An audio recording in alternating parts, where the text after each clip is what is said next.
Oi, pessoal, tudo bom? Nas aulas anteriores, nós visitamos os sistemas de numeração antigos, os maias, os babilônicos, os egípcios, o sistema de numeração romano. E hoje chegou a vez da gente ver o nosso sistema de numeração, o sistema de numeração indo-arábico. E por que ele não se chama sistema de numeração brasileiro? Porque ele foi criado pelos hindus e aperfeiçoado pelos árabes. Ele revolucionou a escrita numérica e é adotado no Brasil e aceito no mundo todo. Muito bem. Esse nosso sistema de numeração, ele tem 10 símbolos. 0, 1, 2, 3, 4, 5, 6, 7, 8 e 9, que a gente chama de dígito ou de algarismo, que é a palavra que nós mais usamos. São 10, por isso a gente também chama ele de sistema de numeração decimal.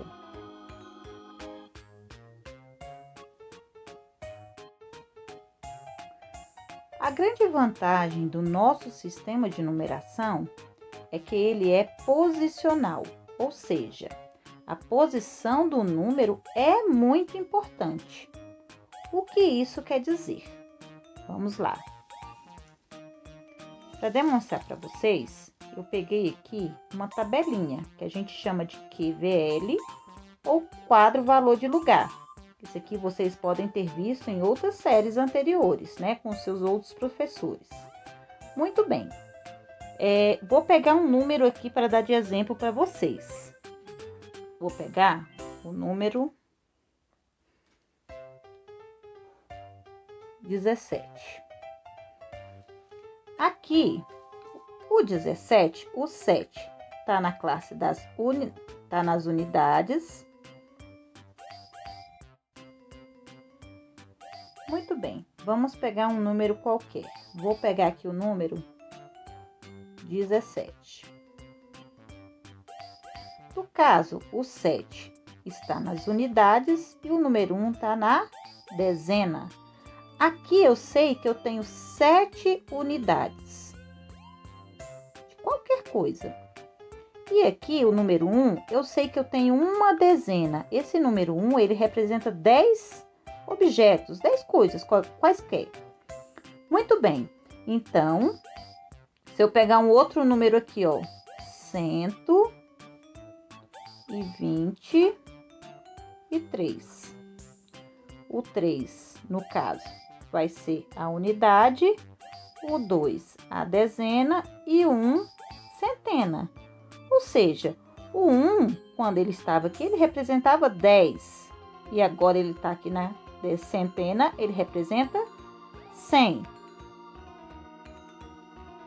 Vamos continuar, colocar um número ainda maior. Vou colocar aqui, ó, 10, ele vai valer 20, porque ele está na casa das dezenas, né? Então, ele é posicional, depende da posição onde o número está, né? E aí, por que existe esse quadro valor de lugar? Né? A gente divide aqueles 10 símbolos, 10 algarismos, a gente, dependendo da ordem onde ele está, a gente organiza eles, no caso, em classes. Então, a gente tem a primeira classe, que é a classe das unidades simples, que é composta por unidade, dezena e centena. Depois, quando eu saio da minha centena, eu tenho a segunda classe, que é a classe dos milhares, que a gente chama de mil. E aí eu tenho a unidade de milhar, a dezena de milhar e a centena de milhar. Concluímos aqui, vamos para a terceira classe, que é a classe dos milhões. Centena de milhar, aliás, vamos começar por aqui, né? Unidade de milhar, dezena de milhar, centena de milhar. E aí, o que acontece? Para a gente organizar esses números, porque matemática é um pouquinho muita organização. A gente coloca aqui, ó, a unidade simples, a gente fala Deixa eu colocar para vocês verem bem direitinho aqui. A unidade simples, a gente fala que é a primeira... Vou subir aqui, tá bom, gente? Unidade simples, a gente chama de primeira ordem. Dezena simples, a gente chama de segunda ordem. E assim sucessivamente. Terceira ordem, quarta ordem, quinta ordem, sexta ordem, sétima ordem e assim por diante. Tá ok? Então, se eu colocar aqui um número muito maior aqui, vamos pegar aqui classe dos milhões. 1.535.717. O 1 aqui, ele está ocupando tanto a segunda ordem, ou seja, ele é dezena, quanto ele está ocupando a sétima ordem, ele é uma unidade de milhão. Tá ok? Como a gente compõe um número aqui dentro desse QVL? Nós costumamos ensinar lá nas séries iniciais, no primeiro, segundo, terceiro ano, como esse número é composto aqui dentro desse quadro valor de lugar, tá certo? Mas vamos rever. Então, olha só, eu tenho 10 dígitos, a gente fala que é o nunca 10. Né? Ou seja, dentro de cada casa, a gente nunca pode ter 10, correto? Então, eu tenho aqui, ó, vamos dizer que eu tenho 1, 2, 3, 4, 5, 6, 7, 8, 9. Ah, coube aqui dentro das unidades. Quando eu junto mais uma unidade e formo 10, é o nunca 10. Eu vou pegar essas unidades e vou passar para a casa da dezena. Que lá nas séries iniciais a gente chamava de montinho, né? Aqui você já sabe que são as dezenas. Então, quando eu vou formar esse número, eu sei, eu não passei para cá, então aqui, ó, eu vou ter 0 e aqui eu vou ter uma dezena. Então, eu tenho o número 10. Correto? E assim sucessivamente. Vou continuar aqui nessa folha. Vamos dizer que aqui, ó, eu consegui formar 20, que aqui eu tenho uma dezena, mais uma dezena, 20. Mais uma dezena, 30, 40, 50, 60, 70, 80, 90, né? Vamos completar aqui, 90 dezenas. Ganhei mais uma dezena, arrumei mais uma dezena. Opa, nunca 10, não pode ficar 10 dezenas. Então, se eu junto aqui, ó, 10 dezenas, vou passar para casa ligeiramente, imediatamente à esquerda. Então, agora eu vou juntar, como a gente chamava lá, pessoal, montões, um montão, né? Ou uma centena. Se eu passei para cá, essa casa aqui vai ficar com 0, correto? Vamos rabiscar aqui. E aqui eu vou ter uma centena. Então, assim, eu formo o meu número 100, né? Vamos organizar nossa folha. Ou seja, eu fiquei com 0 na unidade, 0 na dezena e fiquei com uma centena, né? E como é que se processa, assim, as adições? As adições são simples, por isso que a gente fala para vocês, tanto na questão da organização, na hora de vocês efetuarem um cálculo, tanto na adição, quanto da subtração, na multiplicação ou na divisão. A organização do caderno e letra legível, elas são muito importantes para vocês saberem fazer e ter um raciocínio lógico eficaz. Por quê? Se na hora de você organizar o seu cálculo, você coloca uma unidade abaixo de uma dezena, você vai estar calculando valores diferentes.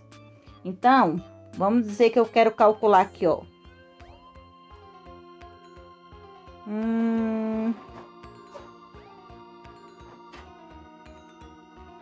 Vou colocar uma conta bem simples aqui, uma conta de adição. Então, quando eu vou efetuar uma conta de adição, eu vou colocar aqui, ó, unidade embaixo de unidade, dezena embaixo de dezena, centena embaixo de centena. Isso tem que ficar bem claro, inclusive nas outras, na subtração, na divisão e na multiplicação. Vamos lá, eu tenho 0 mais 2, 2 unidades.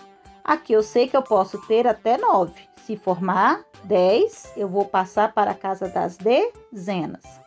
Então, aqui, ó, 0 mais 9, 9. Essa conta foi bem fácil, né, gente? 3 mais 1, 4. 492. Então, dessa forma, com organização, eu não tenho como errar, né? Não tenho como errar, porque eu vou estar sabendo exatamente o que eu estou fazendo. Olha aqui, vou pegar aqui agora uma conta com um valor um pouquinho maior. Vou colocar aqui um 4.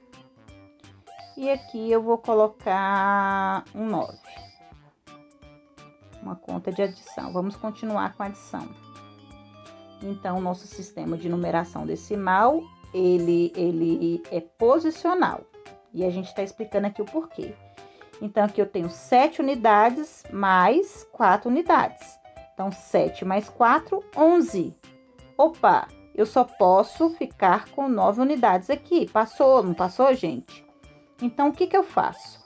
O 11, eu sei que ele é formado por uma dezena e uma unidade. Então, uma unidade pode continuar aqui. A outra dezena, que era do número 11, eu vou passar aqui, ó. É o que a gente, geralmente, vocês aprendem, é o vai 1, não é isso?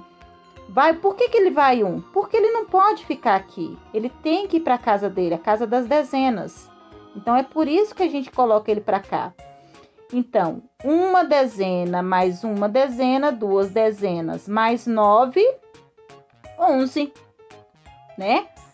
11 dezenas não pode ficar aqui. Então, eu vou fazer a mesma coisa. Eu sei que 11 dezenas é o quê? 110. Então, eu sei que eu posso ficar com uma dezena aqui. E o 100, ele vai para a casa dele. Olha aqui, ele tem que ir para o lugar dele. E aí, ó, 1 mais 0, ou seja, uma centena mais 0 centena aqui. Uma 111, é o nosso número aí, o nosso cálculo aí. Bom, gente, hoje é só essa explicação bem simples para vocês. Depois a gente vai fazer uns vídeos melhores para vocês, com subtração, com divisão, mais elaborados. Mas eu quis fazer assim, bem a gente conversando com vocês, que é mais ou menos como a gente faz em sala de aula, bem simples, né? Sem outros professores estar falando. Espero que vocês estejam aprendendo pelo menos um pouco, né? Para a gente não ficar no déficit. Mas a gente faz isso tudo para vocês com muito carinho, tá bom? Então, fiquem em casa, fiquem com Deus e logo, logo a gente se encontra por aí.